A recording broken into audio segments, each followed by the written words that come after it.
by that, I mean using it like a flashlight that shines a light on something that raises an intriguing question. Because to me, getting the data is nowhere near the end of the process. Getting the data is the beginning of the process, and it leads to something that you guys do best, which is asking questions.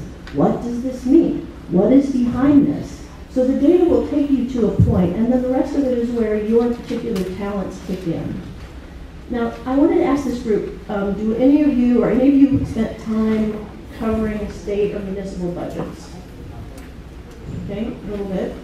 How about covering politicians and which issues about budgets or finances come in? Okay, a few. So some of the things that I'm going to tell you are specific to state finance, but some are probably going to be able to be relevant to whatever the topics are that you're covering. Because I'm really going to try to be general and say, I'm going to give you a couple of ideas of how to think about numbers so that you can then begin asking questions of it. You can go to the data shepherds that Alan has mentioned and ask them, am I doing this right? Am I thinking about this right? Have you developed data on something like this?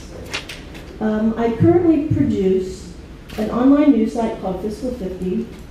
If you are covering states, this is for you. Like, I used to cover a state house, and I wish I had something like this at the time, because you cover it with such blinders on, you have no idea what's going on in other states. Does my state stand out for any particular reason? Is what my state's spending on education comparable to what other states are doing? You now have data like that at your fingertips. And in Fiscal 50, we have refined an insight out of that kind of data, and moreover, we provide an interactive, you can choose your state, see what's going on in your state, and